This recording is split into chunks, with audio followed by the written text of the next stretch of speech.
ಸಂಗೀತ ಸಾಮ್ರಾಜ್ಞೆ S Janaki ನೆನಪು ಮಾತ್ರ. Kannada ಮಣ್ಣಲ್ಲೇ S Janaki ಚಿರಸ್ಥಾಯಿ. ಎಲ್ಲ ತಾರೆಗಳ ದಶಕಗಳ ದನಿ ಎಸ್ ಜಾನಕಮ್ಮ. ಸಂಗೀತ ಸಾಮ್ರಾಜ್ಞೆ ಎಸ್ ಜಾನಕಿ ನೆನಪು ಮಾತ್ರ. ಕನ್ನಡ ಮಣ್ಣಲ್ಲೇ ಎಸ್ ಜಾನಕಿ ಚಿರಸ್ಥಾಯಿ. ಎಲ್ಲ ತಾರೆಗಳ ದಶಕಗಳ ದನಿ ಜಾನಕಮ್ಮ. ಮೈಸೂರಿನಲ್ಲಿ ಅಂತಿಮ ದರ್ಶನಕ್ಕೆ ಸಕಲ ರೀತಿಯಲ್ಲೂ ಕೂಡ ವ್ಯವಸ್ಥೆಯನ್ನ ಮಾಡಲಾಗಿದೆ. ಮಹಾರಾಜ ಕಾಲೇಜು ಮೈದಾನದಲ್ಲಿ ವ್ಯವಸ್ಥೆ. ಕಾಲೇಜು ಮೈದಾನದಲ್ಲಿ ಅಂತಿಮ ದರ್ಶನಕ್ಕೆ ವ್ಯವಸ್ಥೆ ಮಾಡಲಾಗಿದೆ. ಅಭಿಮಾನಿಗಳು ಗಣ್ಯರಿಂದ ಅಂತಿಮ ನಮನವನ್ನು ಕೂಡ ಸಲ್ಲಿಸಲಾಗುತ್ತೆ. ಇನ್ನು ಕನ್ನಡ ಮಣ್ಣಲ್ಲೇ ಎಸ್ ಜಾನಕಿಯವರು ಸದಾ ಚಿರಸ್ಥಾಯಿ. ಏಕೆಂತಂದರೆ ಸಾಕಷ್ಟು ಕನ್ನಡ ಹಾಡುಗಳನ್ನು ಹಾಡಿದ್ದಾರೆ. ಕನ್ನಡಕ್ಕೆ ಸಾಕಷ್ಟು ಕೊಡುಗೆಗಳನ್ನು ಕೊಟ್ಟಿರುವಂಥ ಕೀರ್ತಿಯನ್ನು ಗಳಿಸಿದ್ದಾರೆ. ಇನ್ನು ಎಸ್ ಜಾನಕಿಯವರ ಹಾಡಿಗೆ ಫಿದಾ ಆಗದವರೆಲ್ಲ ಬಿಡಿ, ಅಷ್ಟು ಸೊಗಸಾಗಿ ಅದ್ಭುತವಾಗಿ ಹಾಡು ಹೇಳ್ತಾ ಇದ್ರು. ಅದರ ಜೊತೆಗೆ ಎಲ್ಲ ಧ್ವನಿಯಲ್ಲಿ ಅಂದರೆ ಒಂದೇ ಫ್ಲೋಗೆ ಅವರು ಸೀಮಿತ ಆಗಿರಲಿಲ್ಲ. ಒಂದೇ ಶೈಲಿಯ ಹಾಡುಗಳನ್ನು ಹಾಡ್ತಾ ಇರಲಿಲ್ಲ. ಮಗುವಿನ ರೀತಿಯಲ್ಲೂ ಕೂಡ ಹಾಡು ಹೇಳ್ತಾ ಇದ್ರು. ವೃದ್ಧರ ಧ್ವನಿಯಲ್ಲೂ ಕೂಡ ಹಾಡನ್ನು ಹೇಳ್ತಾ ಇದ್ರು. ಅಷ್ಟು ಅದ್ಭುತವಾದಂತಹ ಕಲಾವಿದೆಯನ್ನು ಇವತ್ತು ನಾವು ಕಳ್ಕೊಂಡಿದ್ದೀವಿ. ಅವರ ಒಂದು ಹಾಡಿನಿಂದ ಎಲ್ಲರನ್ನು ಕೂಡ ಮೋಡಿ ಮಾಡ್ತಾ ಇದ್ರು, ಎಲ್ಲರನ್ನು ಕೂಡ ಬೆರಗುಗೊಳಿಸ್ತಾ ಇದ್ರು. ಆದರೆ ಇವತ್ತು ಅವರು ನಮ್ಮ ಜೊತೆ ಇಲ್ಲ. ಸದಾ ಅವರ ಹಾಡಿನ ಮುಖಾಂತರ ನಮ್ಮ ಜೊತೆ ಇದ್ದೇ ಇರ್ತಾರೆ. ಇನ್ನು ಗಮನಿಸ್ತಾ ಇದ್ದೀರಾ ದೃಶ್ಯಾವಳಿಯಲ್ಲಿ ಅಂತಿಮ ದರ್ಶನಕ್ಕೆ ಮಹಾರಾಜ ಕಾಲೇಜು ಮೈದಾನ ಏನಿದೆ, ಆ ಒಂದು ಮೈದಾನದಲ್ಲಿ ಸಕಲ ರೀತಿಯಲ್ಲೂ ಕೂಡ ಸಿದ್ಧತೆಯನ್ನು ಮಾಡಲಾಗ್ತಾ ಇದೆ. ಅದರ ಜೊತೆಗೆ ಅಲ್ಲಿ ಬ್ಯಾರಿಗೇಡ್ಗಳನ್ನು ಕೂಡ ಅಳವಡಿಸಲಾಗಿದೆ. ಏಕೆಂತಂದರೆ ಸಾಕಷ್ಟು ಗಣ್ಯಾತಿ ಗಣ್ಯರು ಆಗಮಿಸ್ತಾರೆ, ಅಭಿಮಾನಿಗಳು ಆಗಮಿಸ್ತಾರೆ. ಯಾವುದೇ ರೀತಿಯ ನೂಕು ನುಗ್ಗಲುಗಳಾಗಬಾರದು ಎಂಬ ನಿಟ್ಟಿನಲ್ಲಿ ಸ್ವಲ್ಪ ಭದ್ರತೆಯನ್ನು ಕೂಡ ಒದಗಿಸಲಾಗಿದೆ. ಜೊತೆಗೆ ಸುತ್ತಮುತ್ತಲೂ ಕೂಡ ಟ್ರಾಫಿಕ್ ಸಮಸ್ಯೆಗಳಾಗಬಾರದು ಅಂತ ಸಕಲ ರೀತಿಯಲ್ಲೂ ಕೂಡ ಮುಂಜಾಗ್ರತಾ ಕ್ರಮವನ್ನು ತೆಗೆದುಕೊಳ್ಳಲಾಗಿದೆ. ಇನ್ನು ನೀವು ಕೂಡ ಗಮನಿಸ್ತಾ ಇದ್ದೀರಿ ಯಾವ ರೀತಿ ಮುಂಜಾಗ್ರತಾ ಕ್ರಮಗಳನ್ನು ತೆಗೆದುಕೊಂಡಿದ್ದಾರೆ ಅಂತ. ಇನ್ನು ಸದ್ಯಕ್ಕೆ ಈ ಒಂದು ವಿಚಾರ ತಿಳಿತಾ ಇದ್ದಂತೆ ಇಡೀ ಚಿತ್ರರಂಗವೇ ಬಹಳ ದುಃಖದಲ್ಲಿದೆ. ಇಂತಹ ಅದ್ಭುತ ಗಾಯಕಿಯನ್ನು ನಾವು ಕಳ್ಕೊಂಡಿದ್ದೀವಿ ಅಂತ. ಸಾಕಷ್ಟು ಹೆಸರನ್ನು ಗಳಿಸಿದ್ರು. ಕೇವಲ ಕನ್ನಡ ಮಾತ್ರ ಅಲ್ಲ, ಎಲ್ಲ ಭಾಷೆಗಳಲ್ಲೂ ಕೂಡ ಸುಮಾರು 17ಕ್ಕೂ ಹೆಚ್ಚು ಭಾಷೆಗಳಲ್ಲಿ ಹಾಡನ್ನು ಹಾಡಿದ್ದಾರೆ. ಆಂಧ್ರದ ಮಗಳಾದರೂ ಕೂಡ ಮೂಲತಃ ಕರ್ನಾಟಕದವರ ರೀತಿಯಲ್ಲಿ ನಮ್ಮ ಮನೆ ಮಗಳಾಗಿದ್ದರು ಅಂದರೂ ಕೂಡ ತಪ್ಪಾಗಲಿಕ್ಕಿಲ್ಲ. ಇನ್ನು ಗುರುವೇ ಇಲ್ಲದೆ ಸಾಧನೆಯನ್ನು ಮಾಡಿದಂತಹ ಸಾಧಕಿ ಯಾರು ಅಂತಂದರೆ ಅದು ಎಸ್ ಜಾನಕಮ್ಮ ಅವರು. ಅವರ ಸಾಧನೆಗೆ ಮಿತಿಯೇ ಇಲ್ಲ. ಸಾಕಷ್ಟು ಈ ಒಂದು ಸಂಗೀತ ಲೋಕದಲ್ಲಿ ಸಾಧನೆಯನ್ನು ಮಾಡಿ ಸಾಕಷ್ಟು ಪ್ರಶಸ್ತಿಗಳನ್ನು ತಮ್ಮ ಮುಡಿಗೇರಿಸಿಕೊಂಡಿದ್ದಾರೆ. ಸಂಗೀತ ಸಾಮ್ರಾಜ್ಞೆ ಎಸ್ ಜಾನಕಿ ಇನ್ನು ನೆನಪು ಮಾತ್ರ. ಜಾನಕಿಯವರು ಯಾವುದೇ ದೊಡ್ಡ ಸಂಗೀತ ಗುರುಗಳ ಬಳಿ ಹೋಗಿ ವರ್ಷಾನುಗಟ್ಟಲೆ ಶಾಸ್ತ್ರೀಯ ಸಂಗೀತವನ್ನು ಔಪಚಾರಿಕವಾಗಿ ಕರಗತ ಮಾಡಿಕೊಂಡವರಲ್ಲ. ನೀವು ಗಮನಿಸಬಹುದು, ಶಾಸ್ತ್ರೀಯ ಸಂಗೀತ ಅನ್ನೋದು ಎಷ್ಟು ಪ್ರಮುಖವಾದದ್ದು, ಜೊತೆಗೆ ಅದರ ಪ್ರಾಮುಖ್ಯತೆ ಏನು ಅದೆಲ್ಲವೂ ಕೂಡ ನಿಮಗೆ ಗೊತ್ತಿದೆ. ಈ ಒಂದು ಶಾಸ್ತ್ರೀಯ ಸಂಗೀತವನ್ನು ಹೋಗಿ ಸಾಕಷ್ಟು ವರ್ಷಗಳು ಅಭ್ಯಾಸ ಮಾಡಿದವರಲ್ಲ. ಬಾಲ್ಯದಲ್ಲಿ ಮಾತ್ರ ನಾಥಮುನಿ ಎಂಬುವವರಿಂದ ಕೇವಲ 1 ವರ್ಷದ ಅವಧಿಗೆ ಸಂಗೀತದ ಪ್ರಾಥಮಿಕ ಪಾಠಗಳನ್ನು ಕಲಿತಿದ್ರು. ಉಳಿದಂತೆ ಅವರಲ್ಲಿದ್ದು ಜನ್ಮಜಾತ ಪ್ರತಿಭೆ ಮತ್ತು ಕೇಳಿ ಕಲಿಯುವ ಅದ್ಭುತ ಏಕಾಗ್ರತೆ ಅವರಲ್ಲಿತ್ತು. ಈ ಒಂದು ಏಕಾಗ್ರತೆಯೇ ಇಷ್ಟು ಉತ್ತುಂಗದ ಶಿಖರಕ್ಕೇರಲಿಕ್ಕೆ ಸಾಧ್ಯ ಆಯಿತು. ಇನ್ನು ಮೊದಲ ಬಾರಿಗೆ ಅವರಿಗೆ ಸಂಭಾವನೆ ಬರ್ತಾ ಇದ್ದಿದ್ದು ಕೇಳಿದ್ರೆ ನೀವೇ ಶಾಕ್ ಆಗೋಗ್ತೀರಾ. ಇಷ್ಟು ಕಡಿಮೆ ಸಂಭಾವನೆ ಆ ಒಂದು ಕಾಲದಲ್ಲಿ ಅದೇ ಅತಿ ಹೆಚ್ಚು ಸಂಭಾವನೆ. 1957ರಲ್ಲಿ ತಮಿಳಿನ ವಿಧಿಯನ್ ಏಳೆಯಟ್ಟು ಚಿತ್ರದ ಮೂಲಕ ಅವರು ಹಿನ್ನೆಲೆ ಗಾಯಕಿಯಾಗಿ ಚಿತ್ರರಂಗಕ್ಕೆ ಪ್ರವೇಶಿಸಿದ್ರು. ಆ ಮೊದಲ ಹಾಡಿಗೆ ಅವರಿಗೆ ಸಿಕ್ಕಿದ್ದ ಸಂಭಾವನೆ 50 ರೂಪಾಯಿಗಳು. ಇನ್ನು ಆ ಒಂದು 50 ರೂಪಾಯಿಗಳೇ ಅವರ ಮೊದಲ ಸಂಭಾವನೆ. ಇನ್ನು ಒಂದೇ ಹಾಡಿನಲ್ಲಿ 20 ಧ್ವನಿ ಅಂದರೆ ವೈವಿಧ್ಯತೆಯನ್ನು ಕೂಡ ತೋರಿಸುವಂಥ ಒಂದು ಕಲಾ ಸಾಮ್ರಾಜ್ಞೆ, ಸಂಗೀತ ಸಾಮ್ರಾಜ್ಞೆ ಅಂದರೆ ಅದು ಎಸ್ ಜಾನಕಮ್ಮ. ಜಾನಕಮ್ಮನವರ ಧ್ವನಿ ವೈವಿಧ್ಯತೆ ಎಷ್ಟು ಅದ್ಭುತವಾಗಿತ್ತಂದರೆ ತೆಲುಗಿನ ಒಂದು ನವಗ್ರಹ ಪೂಜಾ ಮಹಿಮಾ ಅನ್ನುವಂಥ ಚಿತ್ರದ ಹಾಡೊಂದರಲ್ಲಿ ಅವರೊಬ್ಬರೇ ಹಾಡಿದರು. ಗಾನಕೋಗಿಲೆ ಎಸ್ ಜಾನಕಿ ಪಾರ್ಥಿವ ಶರೀರ ಮಹಾರಾಜ ಕಾಲೇಜು ಮೈದಾನಕ್ಕೆ ಶಿಫ್ಟ್. ಭೋಗಾದಿ ನಿವಾಸದಿಂದ ಜಾನಕಿ ಪಾರ್ಥಿವ ಶರೀರ ಸ್ಥಳಾಂತರ. ಮಹಾರಾಜ ಕಾಲೇಜಿಗೆ ಎಸ್ ಜಾನಕಮ್ಮ ಪಾರ್ಥಿವ ಶರೀರ. ಎಸ್ ಜಾನಕಿ ಅಂತಿಮ ದರ್ಶನಕ್ಕೆ ಪೊಲೀಸ್ ಬಿಗಿ ಭದ್ರತೆ. ಸಂಜೆಯವರೆಗೂ ಸಾರ್ವಜನಿಕರಿಗೆ ಅಂತಿಮ ದರ್ಶನಕ್ಕೆ ವ್ಯವಸ್ಥೆ. ಎಸ್ ಜಾನಕಿ ನೆನಪು ಮಾತ್ರ. ಇನ್ನು ಎಸ್ ಜಾನಕಮ್ಮನವರ ಪಾರ್ಥಿವ ಶರೀರ ಮಹಾರಾಜ ಕಾಲೇಜಿಗೆ ಶಿಫ್ಟ್ ಮಾಡಲಾಗ್ತಾ ಇದೆ. ಬೋಗಾದಿ ನಿವಾಸದಿಂದ ಜಾನಕಿ ಪಾರ್ಥಿವ ಶರೀರ ಸ್ಥಳಾಂತರ ಮಾಡಲಾಗ್ತಾ ಇದೆ ಮಹಾರಾಜ ಕಾಲೇಜಿಗೆ. ಎಸ್ ಜಾನಕಮ್ಮ ಪಾರ್ಥಿವ ಶರೀರ ಶಿಫ್ಟ್ ಆಗ್ತಾ ಇದೆ. ಎಸ್ ಜಾನಕಿ ಅಂತಿಮ ದರ್ಶನಕ್ಕೆ ಪೊಲೀಸ್ ಬಿಗಿ ಭದ್ರತೆಯನ್ನು ಒದಗಿಸಲಾಗಿದೆ. ದೃಶ್ಯಾವಳಿಯಲ್ಲಿ ಗಮನಿಸ್ತಾ ಇದ್ದೀರಾ ಪೊಲೀಸರು ಯಾವ ರೀತಿ ಒಂದು ಬಿಗಿ ಭದ್ರತೆಯನ್ನು ಒದಗಿಸಿದ್ದಾರೆ ಅಂತ. ಸಂಜೆಯವರೆಗೂ ಅಂದರೆ 4 ಗಂಟೆ ಅಥವಾ 4:15ವರೆಗೂ ಕೂಡ ಸಾರ್ವಜನಿಕರಿಗೆ ಅಂತಿಮ ದರ್ಶನಕ್ಕೆ ವ್ಯವಸ್ಥೆಯನ್ನು ಕಲ್ಪಿಸಲಾಗಿದೆ. ಸಾಕಷ್ಟು ಅಭಿಮಾನಿಗಳಾಗಮಿಸ್ತಾರೆ, ಇನ್ನು ಕಲಾ ಪ್ರೇಮಿಗಳಾಗಮಿಸ್ತಾರೆ, ಚಿತ್ರರಂಗದ ಗಣ್ಯರಾಗಮಿಸ್ತಾರೆ, ರಾಜಕಾರಣಿಗಳಾಗಮಿಸ್ತಾರೆ. ಹಾಗಾಗಿ ಅಂತಿಮ ದರ್ಶನಕ್ಕೆ 4:30ರವರೆಗೂ ಕೂಡ ಸಮಯವನ್ನು ನೀಡಲಾಗಿದೆ. ಅಲ್ಲಿಯವರೆಗೂ ಕೂಡ ಅಂತಿಮ ದರ್ಶನವನ್ನು ಪಡೆಯಬಹುದು, ಅಂತಿಮ ನಮನವನ್ನು ಕೂಡ ಸಲ್ಲಿಸಬಹುದು.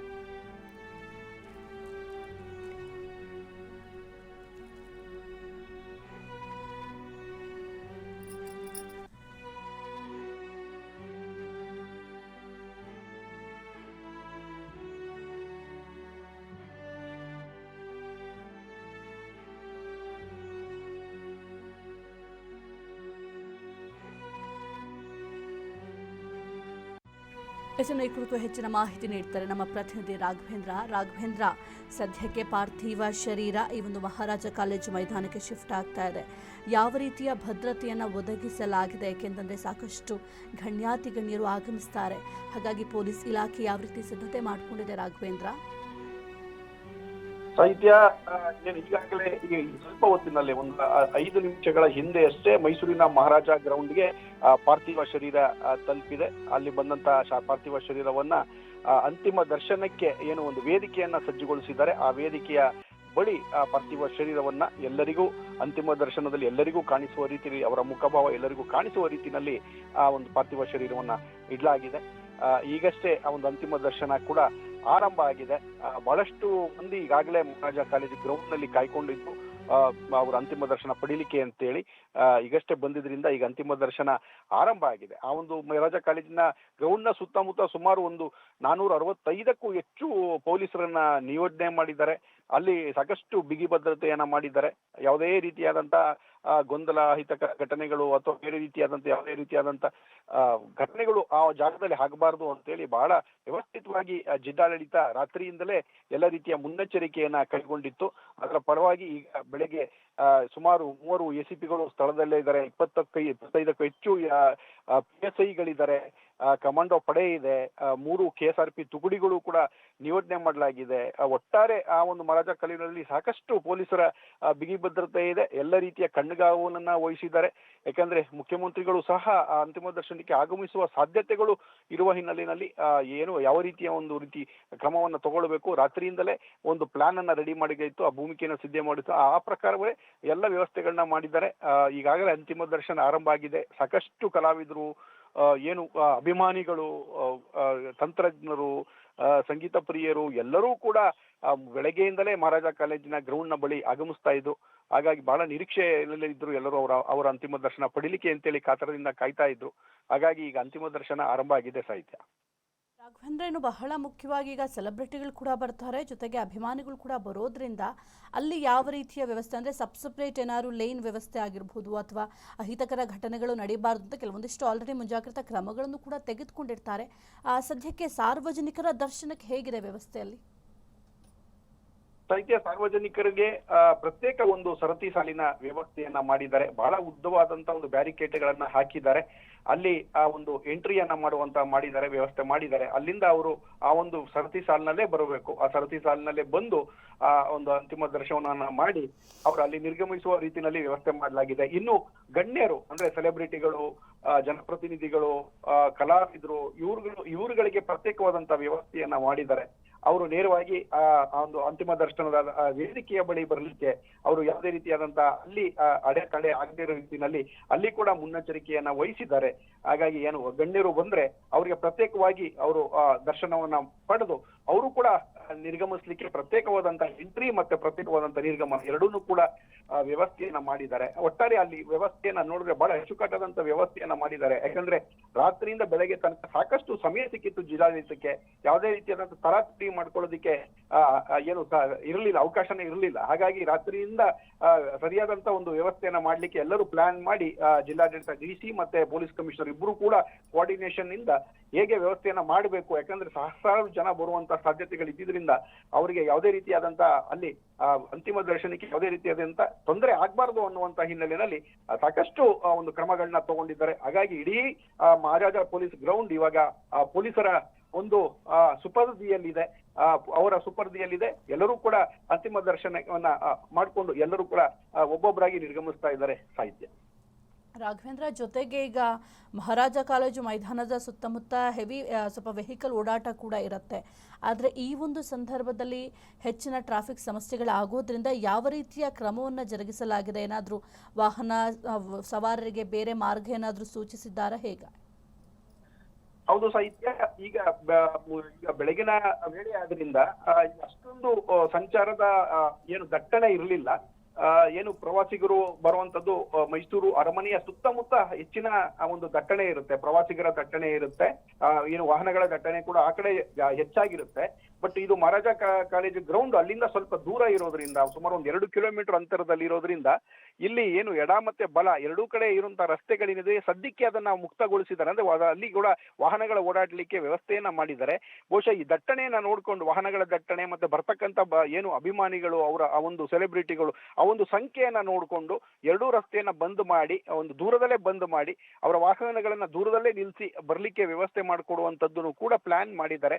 ಆದ್ರೆ ಈಗ ಸದ್ಯಕ್ಕೆ ಆ ತರದ ಯಾವುದೇ ರೀತಿಯಾದಂತಹ ಕ್ರಮಗಳು ಆಗಿಲ್ಲ. ಯಾಕೆಂದ್ರೆ ಈಗ ಅಷ್ಟೊಂದು ದಟ್ಟಣೆ ಇಲ್ಲ. ಈಗಷ್ಟೇ ಕೆಲವು ಒಂದು 100 ಮಂದಿ ಮಾತ್ರ ಅಲ್ಲಿ ಜಮಾಯಿಸಿದ್ದಾರೆ. ಹಾಗಾಗಿ ಸುಲಲಿತವಾಗಿ ಅಂತಿಮ ದರ್ಶನ ಕೂಡ ನಡೀತಾ ಇದೆ. ಹಾಗಾಗಿ ಬಂದವರಿಗೆ ಏನು ಹೊರಗಿನ ಭಾಗ ಮಹಾರಾಜ ಕಾಲೇಜ್ ಗ್ರೌಂಡ್ ನ ಹೊರಗೆ ಭಾಗ ಮಹಾರಾಜ ಕಾಲೇಜ್ ಗ್ರೌಂಡ್ ಇದೆ, ಇನ್ನೊಂದು ಇದೆ, ಅಲ್ಲಿ ಕೂಡ ವಾಹನಗಳು ನಿಲ್ಲಿಸ್ಕೊಳ್ಳೋದಕ್ಕೆ ವ್ಯವಸ್ಥೆಯನ್ನ ಮಾಡಿದ್ದಾರೆ. ದೂರದಲ್ಲೇ ವಾಹನಗಳನ್ನ ನಿಲ್ಲಿಸಿ ದರ್ಶನ ಪಡೆದು ಮತ್ತೆ ಅವರು ಅಲ್ಲಿಂದ ನಿರ್ಗಮಿಸೋ ರೀತಿಯಲ್ಲಿ ವ್ಯವಸ್ಥೆಗಳನ್ನ ಮಾಡಿರೋದ್ರಿಂದ ಮಹಾರಾಜ ಕಾಲೇಜ್ ಗ್ರೌಂಡ್ ನಲ್ಲಿ ಕೇವಲ ಏನು ಗಣ್ಯರು, ಮಾಧ್ಯಮದವರು ಮತ್ತೆ ಸೆಲೆಬ್ರಿಟಿಗಳು ಇಂಥವರಿಗೆ ಮಾತ್ರ ಮಹಾರಾಜ ಕಾಲೇಜ್ ಗ್ರೌಂಡ್ ನಲ್ಲಿ ವಾಹನಗಳ ನಿಲುಗಡೆಗೆ ವ್ಯವಸ್ಥೆಗೆ ಅವಕಾಶ ಕೊಡಲಾಗಿದೆ. ಬಹಳ ಸ್ಟ್ರಿಕ್ಟ್ ಆಗಿ ಅದನ್ನ ಫಾಲೋ ಮಾಡ್ತಾ ಇದ್ದಾರೆ. ಹಾಗಾಗಿ ಆ ರೀತಿಯ ಯಾವುದೇ ಒಂದು ರೀತಿಯ ಒತ್ತಡ ಅಲ್ಲಿ ಸದ್ಯಕ್ಕೆ ಕಂಡು ಬರ್ತಾ ಇಲ್ಲ. ಒತ್ತಡ ನಿರ್ಮಾಣ ಆದಂತ ಸಂದರ್ಭದಲ್ಲಿ ಆ ಸುತ್ತಮುತ್ತ ಯಾವ ರಸ್ತೆಗಳಿದಾವೆ ಆ ಎಲ್ಲ ರಸ್ತೆಗಳನ್ನ ಬಂದ್ ಮಾಡಿ, ಬ್ಯಾರಿಕೇಡ್ಗಳನ್ನಾಗಿ ಬಂದ್ ಮಾಡಿ ಅದನ್ನು ಡೈವರ್ಷನ್ ಮಾಡುವಂತ ವ್ಯವಸ್ಥೆ ಕೂಡ ಆಗಿದೆ. ಸಾಹಿತ್ಯ. ಓಕೆ, ಥ್ಯಾಂಕ್ ಯು ರಾಘವೇಂದ್ರ ನಿಮ್ಮೆಲ್ಲ ಮಾಹಿತಿಗಾಗಿ. ಇನ್ನು ಕನ್ನಡ ಚಿತ್ರರಂಗದೊಂದಿಗೆ ಅಪಾರ ಬಾಂಧವ್ಯವನ್ನು ಜಾನಕಮ್ಮ ಅವರು ಹೊಂದಿದ್ರು. Doctor Rajkumar, PB Srinivas, SP Balasubrahmanyam ಮುಂತಾದ ದಿಗ್ಗಜರೊಂದಿಗೆ ಜಾನಕಮ್ಮ ಹಾಡಿದ ಹಾಡುಗಳು ಇಂದಿಗೂ ಕೂಡ ಸದಾ ಹಸಿರಾಗಿದ್ದಾವೆ. ರಾಜನ್, ನಾಗೇಂದ್ರ, ಉಪೇಂದ್ರ ಕುಮಾರ್, ವಿಜಯ್ ಭಾಸ್ಕರ್, ಹಂಸಲೇಖ ಮುಂತಾದ ಪ್ರಸಿದ್ಧ ಸಂಗೀತ ನಿರ್ದೇಶಕರ ಅಚ್ಚುಮೆಚ್ಚಿನ ನಾಯಕಿ ಅಂತಂದರೆ ಜಾನಕಮ್ಮ ಅಂತ ಹೇಳ್ತಾ ಇದ್ರು. ಅಷ್ಟು ಅದ್ಭುತವಾಗಿ ಹಾಡುಗಳನ್ನು ಹಾಡಿದ್ದಾರೆ, ಅಷ್ಟು ಜನರ ಪ್ರೀತಿಯನ್ನು ಗಳಿಸಿದ್ದಾರೆ. ಇನ್ನು ಯಾವುದೇ ತಂತ್ರಜ್ಞಾನ ಇಲ್ಲದ ಕಾಲದಲ್ಲೇ ಕೇವಲ ತಮ್ಮ ಕಂಠದ ಏರಿಳಿತದಿಂದಲೇ ಸಣ್ಣ ಮಗುವಿನ ಧ್ವನಿಯನ್ನು ಹಾಡ್ತಾ ಇದ್ದ ಇವರ ಕಲೆ ಅದ್ಭುತ. ಇನ್ನು ನೀವು ಕೂಡ ಕೇಳಿರ್ಬೋದು, ಕಾಣದಂತೆ ಮಾಯವಾದನು ಹಾಡು ಎಷ್ಟು ಅದ್ಭುತವಾಗಿ ಮೂಡು ಬಂದಿದೆ. ಆ ಒಂದು ಸಂದರ್ಭದಲ್ಲಿ ಯಾವುದೇ ರೀತಿಯ ತಂತ್ರಜ್ಞಾನ ಇರಲಿಲ್ಲ. ಈಗಲಾದರೂ ಸ್ವಲ್ಪ ಅಪ್ಡೇಟ್ ವರ್ಷನ್ಸ್ ಇದ್ದಾವೆ, ತಂತ್ರಜ್ಞಾನವನ್ನು ಬಳಕೆ ಮಾಡಿಕೊಂಡು ಏನು ಬೇಕಾದರೂ ಮಾಡ್ಬೋದು. ಆದರೆ ಆಗ ತಂತ್ರಜ್ಞಾನ ಅಷ್ಟರ ಮಟ್ಟಿಗೆ ಅಭಿವೃದ್ಧಿಯನ್ನು ಹೊಂದಿಲ್ಲದ ಕಾಲದಲ್ಲೇ ಮಗುವಿನ ಧ್ವನಿಯ ರೀತಿಯಲ್ಲಿ ಅವರ ಧ್ವನಿಯನ್ನೇ ಏರಿಳಿತ ಮಾಡಿಕೊಂಡು ಅದ್ಭುತವಾಗಿ ಹಾಡುಗಳನ್ನು ಹಾಡಿದರು. ಸಾಕಷ್ಟು ಪ್ರಶಸ್ತಿಗಳನ್ನು ಮುಡಿಗೇರಿಸಿಕೊಂಡಿದ್ರು. ಇನ್ನು 2016ರಲ್ಲಿ ತಮ್ಮ 78ನೇ ವಯಸ್ಸಿನಲ್ಲಿ ಇವರು ಮಲಯಾಳಂ ಹಾಡೊಂದನ್ನು ಹಾಡೋದರ ಮೂಲಕ ಧ್ವನಿ ಮುದ್ರಣ ಪ್ರಕ್ರಿಯೆಗೆ ಅಧಿಕೃತವಾಗಿ ನಿವೃತ್ತಿಯನ್ನು ಘೋಷಿಸಿದರು. ಆದರೂ ಅವರು ಹಾಡಿರುವ ಸಾವಿರಾರು ಗೀತೆಗಳ ಮೂಲಕ ಇಂದಿಗೂ ಸಂಗೀತ ಪ್ರೇಮಿಗಳ ಹೃದಯದಲ್ಲಿ ಜೀವಂತರಾಗಿದ್ದಾರೆ. ಇನ್ನು ಜಾನಕಮ್ಮನವರ ಧ್ವನಿ ಏನಿದೆ ಬಹಳ ಒಂದು ವಿಶಿಷ್ಟವಾದಂತಹ ಧ್ವನಿ. ಕೇವಲ ಒಬ್ಬ ಗಾಯಕಿ ಅನ್ನೋದಕ್ಕಿಂತ ಅವರನ್ನು ಧ್ವನಿಗಳ ಮಾಂತ್ರಿಕ ಅಂತ ಹೇಳಬಹುದು. ಹಾಡಿನ ಭಾವನೆಗೆ ತಕ್ಕಂತೆ ತಮ್ಮ ಧ್ವನಿಯ ಅಥವಾ ವಯಸ್ಸನ್ನು, ಅಂದರೆ ಧ್ವನಿಯ ವಯಸ್ಸು, ಈಗ ಚಿಕ್ಕ ಮಕ್ಕಳದ್ದು ಬೇರೆ ವಾಯ್ಸ್ ಬರುತ್ತೆ, ಈಗ ವಯಸ್ಸಾದವರ ಧ್ವನಿ ಬೇರೆ ಥರ ಇರುತ್ತೆ, ಯುವಕರ ಧ್ವನಿ ಬೇರೆ ಥರ ಇರುತ್ತೆ, ಏರಿಳಿತಗಳು ಅದೆಲ್ಲವನ್ನು ಕೂಡ ಬದಲು ಮಾಡಿಕೊಂಡು ಅದ್ಭುತ ಕಲೆ ಇವರಿಗೆ ಸಿದ್ಧಿ ಆಗಿಬಿಟ್ಟಿತ್ತು. ಅಷ್ಟು ಅದ್ಭುತವಾಗಿ ಹಾಡುಗಳನ್ನು ಹಾಡ್ತಾಯಿದ್ರು. ಯಾವುದೇ ತಾಂತ್ರಿಕ ಸಹಾಯ ಇಲ್ಲದೆ 5 ವರ್ಷದ ಮಗುವಿನ ಧ್ವನಿಯಲ್ಲಿ ಕೂಡ ಹಾಡ್ತಾಯಿದ್ರು. ಚಲಿಸುವ ಮೋಡಗಳು ಚಿತ್ರದಲ್ಲಿ ನೀವೆಲ್ಲರೂ ಕೂಡ ಕೇಳಿರ್ತೀರ. ಆ ಒಂದು ಸಾಂಗಿಗೆ ಸಪ್ರೇಟ್ ಅಭಿಮಾನಿ ಬಳಗವೇ ಇದ್ದಾವೆ. ಇನ್ನು ಹದಿಹರಿಯದ ಹುಡುಗಿಯ ಚೇಷ್ಟೆಯ ಹಾಡುಗಳೇನಿದ್ದಾವೆ, ಆ ಒಂದು ಹಾಡುಗಳಿಂದ ಹಿಡಿದು ಗಂಭೀರವಾದಂತಹ ಶಾಸ್ತ್ರೀಯ ಸಂಗೀತದ ಹಾಡುಗಳವರೆಗೂ ಕೂಡ ಎಲ್ಲವನ್ನು ಲೀಲಾಜಾಲವಾಗಿ ಹಾಡ್ತಾಯಿದ್ರು. ಜೊತೆಗೆ ಹಾಡುಗಳ ಮಧ್ಯೆ ಬರುವಂತಹ ಹಕ್ಕಿಗಳ ಕೂಗು ಕೂಡ ನೀವು ಕೇಳಿರ್ತೀರ. ಅವರ ಒಂದು ಸಿಂಗಿಂಗ್ ಕೌಶಲ್ಯ ಯಾವ ರೀತಿ ಇತ್ತು ಅಂತಂದರೆ, ಆ ಪ್ರಾಣಿಗಳ ಶಬ್ದ ಅಥವಾ ನಗುವಿನ ಧ್ವನಿಗಳನ್ನು ಅವರೇ ಸ್ವತಃ ನೈಜವಾಗಿ ಹಾಡ್ತಾಯಿದ್ರು. ಅಷ್ಟರ ಮಟ್ಟಿಗೆ ಇವರ ಒಂದು ಕಲೆ ಇತ್ತು. ಹಾಗಾಗಿ ಸಾಕಷ್ಟು ಕಲಾಭಿಮಾನಿಗಳನ್ನು ಇವರು ಸಂಪಾದನೆ ಮಾಡಿದ್ದಾರೆ. ಜೊತೆಗೆ ದಕ್ಷಿಣ ಭಾರತದ ದಿಗ್ಗಜರೊಂದಿಗೂ ಕೂಡ ಬಾಂಧವ್ಯವನ್ನು ಹೊಂದಿದ್ರು. ಉದಾಹರಣೆಗೆ ತಮಿಳು ಮತ್ತು ತೆಲುಗು ಚಿತ್ರರಂಗದಲ್ಲಿ ಸಂಗೀತ ನಿರ್ದೇಶಕರಾಗಿದ್ದಂತಹ ಇಳೆಯರಾಜ ಹಾಗೂ ಎಸ್ ಜಾನಕಿ ಅವರ ಜೋಡಿ ಒಂದು ಸುವರ್ಣ ಯುಗವನ್ನೇ ಸೃಷ್ಟಿ ಮಾಡಿತ್ತು. ಇಳೆಯರಾಜ ಅವರ ಅತ್ಯಂತ ಕಷ್ಟಕರವಾದ ಜೊತೆಗೆ ಕ್ಲಾಸಿಕಲ್ ಮೆಲೋಡಿಗಳಿಗೆ ಜಾನಕಮ್ಮ ಅವರೇ ಮೊದಲ ಆಯ್ಕೆಯಾಗಿದ್ದರು.